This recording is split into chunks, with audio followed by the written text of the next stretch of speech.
Simar Ifawuyi here. I'm gonna do me a little live this evening. Hopefully it's not too loud. Turn this music down.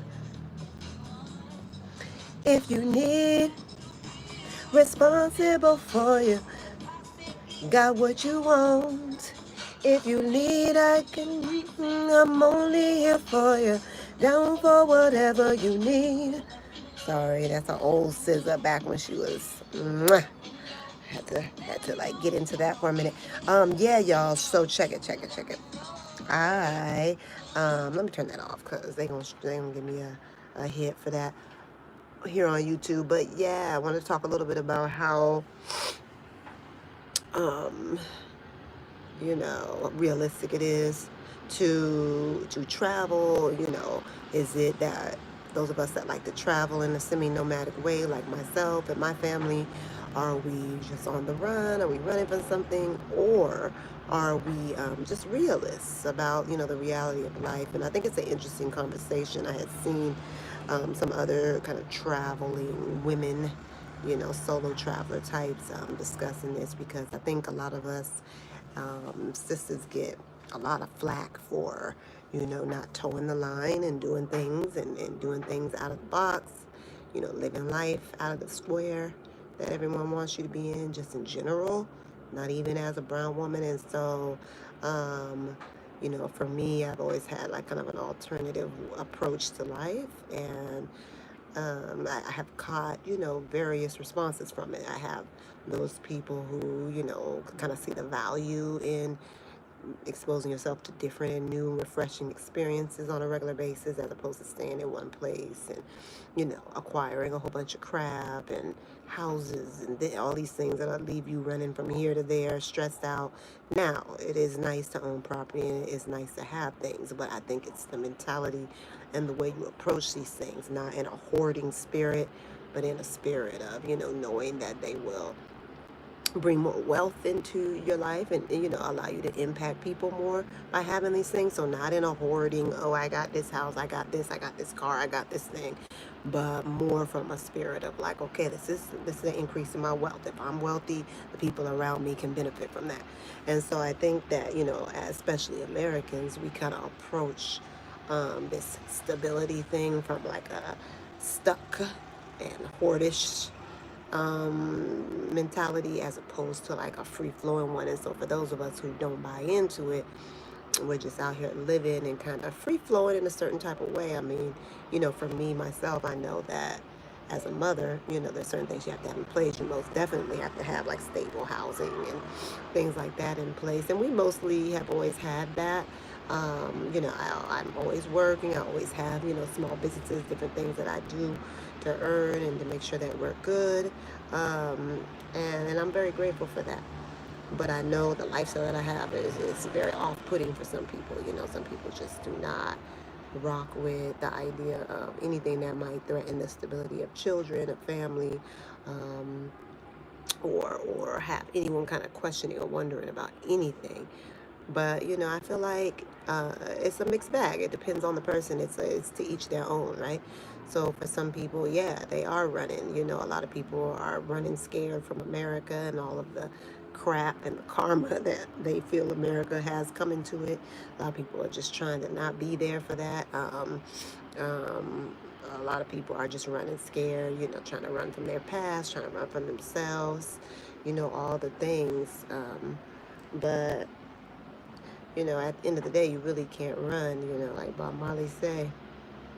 But you can run away from yourself. Can run away from yourself. Can't run away from yourself. So traveling doesn't really erase who you are, right? So, it's an interesting conversation. I've actually seen, it was Stephanie Perry discuss this topic in a different approach, a different way, right? But it's a little bit different for me because I'm a parent. She's a solo woman, and so as a solo woman, traveling, there is a certain spirit of risk taking involved when you're doing it with children, right? Because the most important thing for a mother to do for her children is to to try your best to uphold a somewhat stable environment for them that is violence free, abuse free, negativity free, that they can feel like they always have something they can come back to and not have to be at risk of, not having a home, not having a stable environment, and not having, the education they're supposed to have. So I mean, I think we know in modern days that is, your job as a parent, especially as a mother. So, the lifestyle that I have, I think, can be a little bit like strange to people. And so that's why I call myself more semi-nomadic, because there are times when we stop, we're grounded somewhere, mostly for a year. We might just do small trips, even though we're not really known for small trips. A lot of times when we travel, we go and stay somewhere, right? But yeah, so there's a whole energy of just taking time, being still for a while, and then launching again and going off to the next kind of experience. It doesn't mean we won't revisit the places that we've already been or won't come back. Like, for instance, we have been based in the Virgin Islands for 10 years. So even though we're not always there, that's kind of like the home base. That's where I have the most support system. I have the most sister friends, people. Thanks for the like. Please put a like on the video, everyone. But yeah, the most support system there. So where you will be in the Virgin Islands, but sometimes I just get that spirit of like, we need to shift, we need to move around.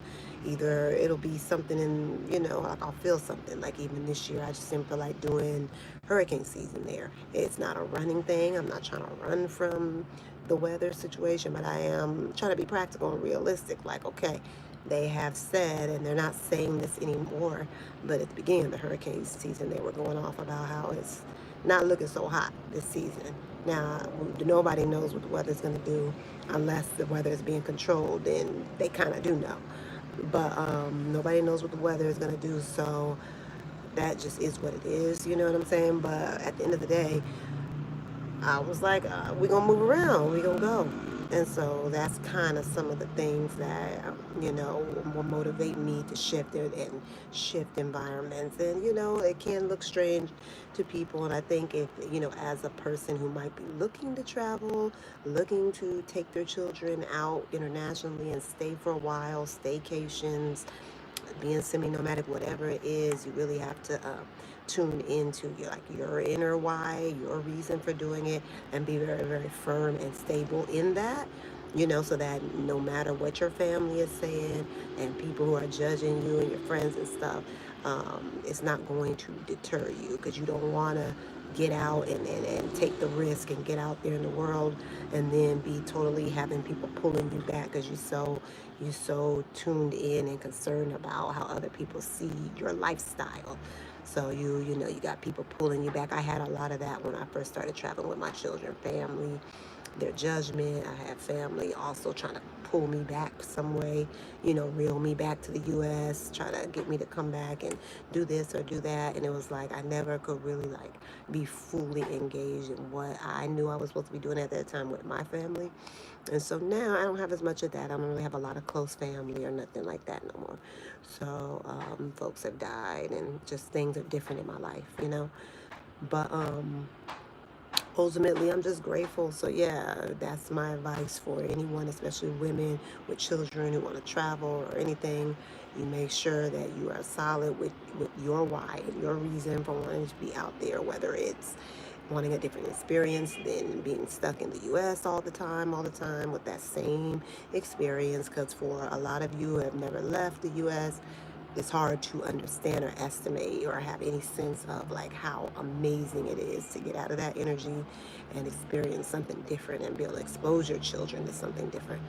You won't know. You just won't know. Nobody can tell you about it. You're not going to get it from social media. Like, you got to kind of take that risk. So if that's something that you feel is a pivotal, is going to be a major part of your family's experience, make sure that you kind of dot all your I's and check all the boxes. Deal with your family. Deal with all that old stuff. Don't let nothing have you so attached that it's pulling you back, pulling on your energy. It's good to always, when you do move around and when you do get ready to launch, that you have kind of like nailed down all the corners well. Everything is solid, when you get out there. So any movements you're making, you're not going to be forced to go back to the U.S. Not going to be forced over here, forced to do that. You have complete control over your circumstance based upon you having planned well. You know what I'm saying? Like, you got everything squared away. You know that your family's not going to be a big burden, a big problem for you. Not going to be trying to manipulate you to come back to the States because they're judging you, telling you you're being irresponsible or you're not, doing what you're supposed to do because you have decided to try something different for you and your family. So it's a lot. It's a lot to approach and to get into, and I can't believe how many times and how much I've done it. It was just like something I had to do. Like every time I'm in the States, I just feel like, what is this? I mean, I'll go and stay in the Virgin Islands, and it's a little better because even though it's still United States, it's not the same energy, not the same culture all the way. But when I'm in the States, I'm like, my God. Hold on one second, girl. I'm sorry. I wish I could mute. You don't need to hear that craziness. But yeah, whenever I'm out there, it just be like so confusing for me because I just feel like people like don't really live, they're not really living like that. They're kind of half living or pretending to live, and it's a lot of facade and like phoniness. So for me, it's like it's very important that I get out of that, get my kids out of that. Yeah, they can be there sometimes and they can experience some of that and they like it. I mean, they're from the States. Like, we like to be there sometimes, but we don't spend a lot of time in the U.S. That's the main thing.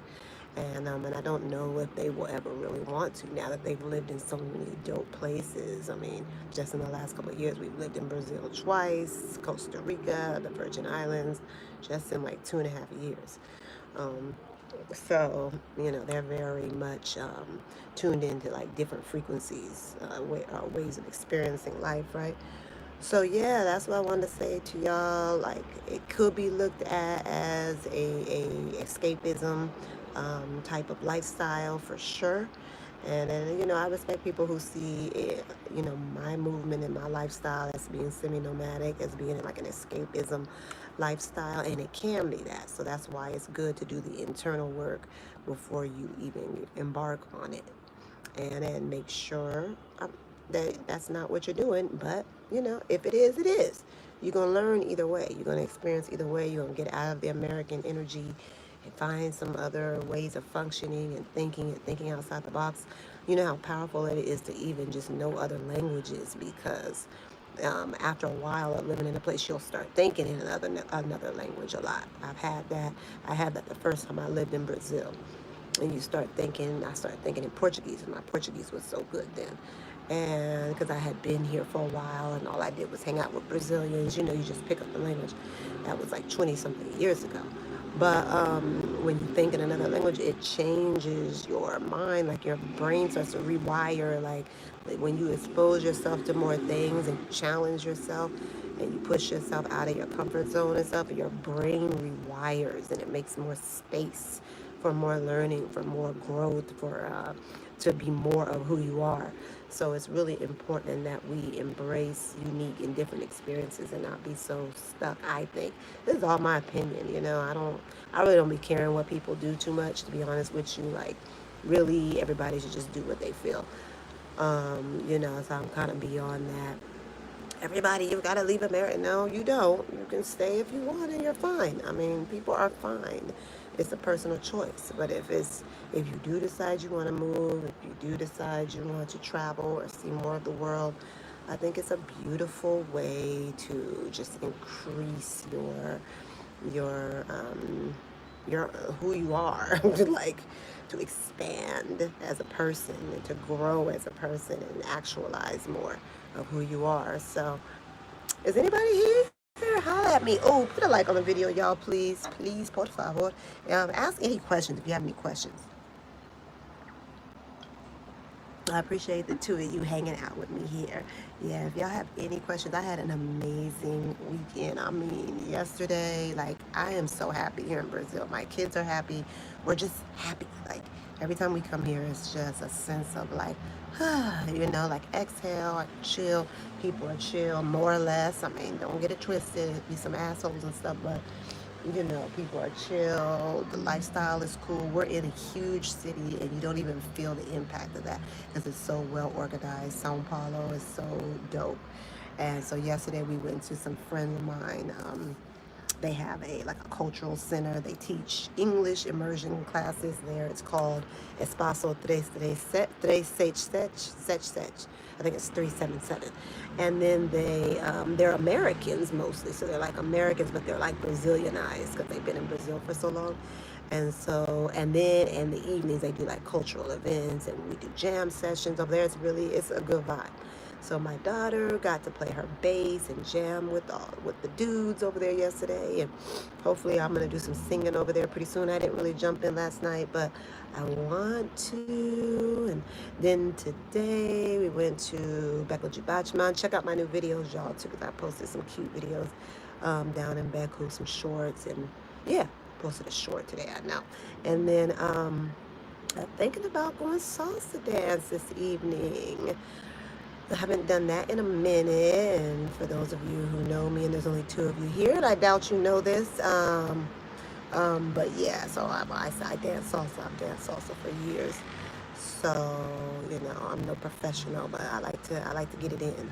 So I don't know if my daughter's gonna go with me. She likes to dance salsa too, but I definitely think I'm gonna mosey on about a mile from here and jump into that this evening after my dinner. My daughter is preparing us a beautiful veggie soup. But yeah, I just wanted to share with you what I thought about that conversation about, us travelers being runners as opposed to, being realists. I think we're more realistic.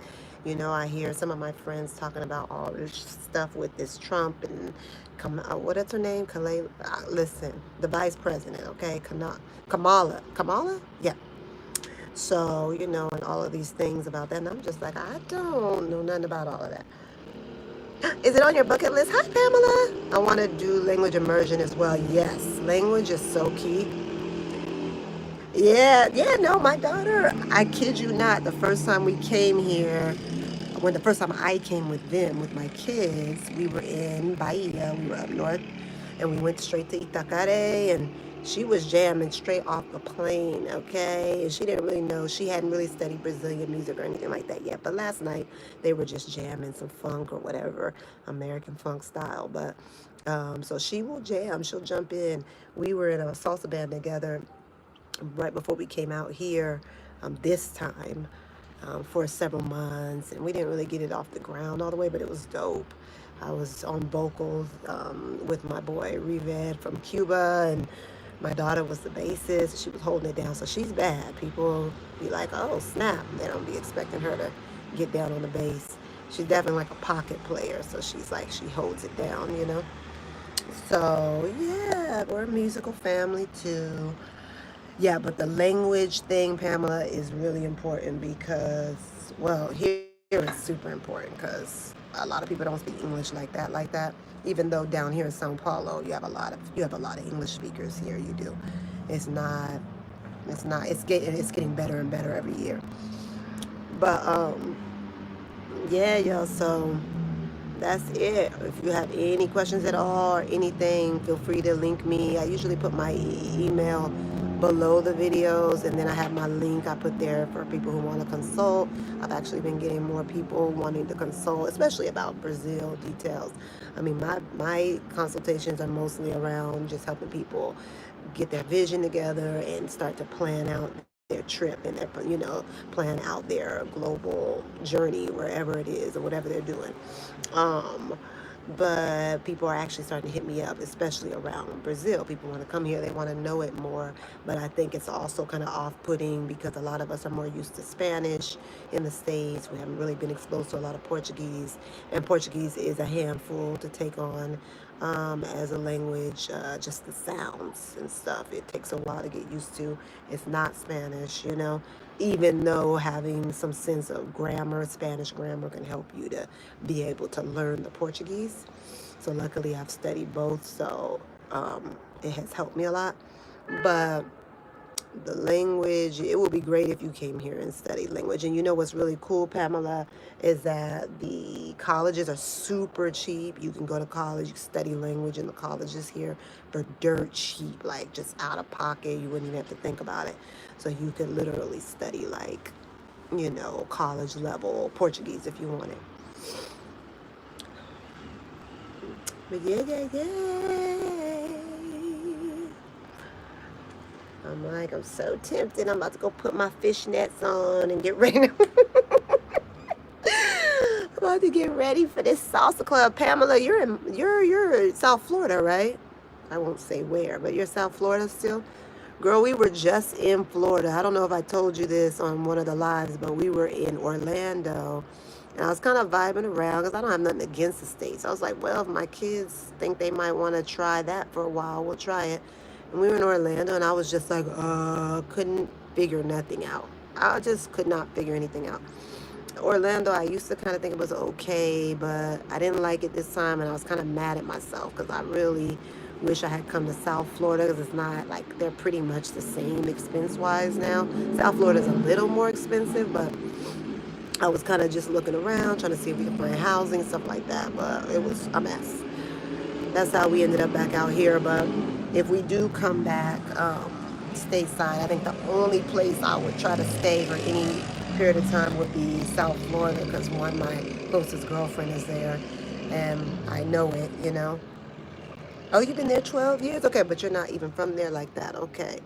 Yeah. Yeah, I mean, I can't really do nowhere else in the States. I don't know. I can't, like, I have to have, like, that outlet so I can be in the Caribbean at the drop of a dime or just down in south somewhere. Super easy. Like, I can't, like, I feel so uncomfortable being, like, deep up in the U.S. That must be that traveling spirit. I'm like, Oh, you from the Midwest? Okay. I've barely been out there. I've only driven through. Um, Interesting. Yeah, I love Florida. I used to live in Hollywood, Florida. I never really liked it, but I did like that my girl was there. And I got some good, like I had a good energy when I was in Florida. Like I was starting a business at that time. Like I think you do skincare, right? Bath and Body. I had a Bath and Body line that I launched there, and the women were so receptive. And I was doing like womb healing events, and this was before it became like this huge thing. And women was coming through. It was nice. It was nice. I really enjoy. I enjoyed the support I got from Florida. Mainly Caribbean women, of course. I just like a lot of my strength comes through Caribbean women a lot of times, you know. So I'm grateful for that. Yeah. Oh, you're so sweet. Thank you for always coming on my little tiny live streams. They've been getting a few more views lately, but I just keep trying. I keep trying. I just be rambling anyway, but I've been getting into editing and doing more shorts and stuff, and that's just fun. I like doing the content. So yeah, have a beautiful night, sis, and everyone who might check this video out and make it this far in it. We'll be back with some more. I'm gonna try to get some footage maybe at Salsa tonight. I'm going to this place called Asuka, so we'll see how that goes. All right. Peace, peace, peace. Peace and love.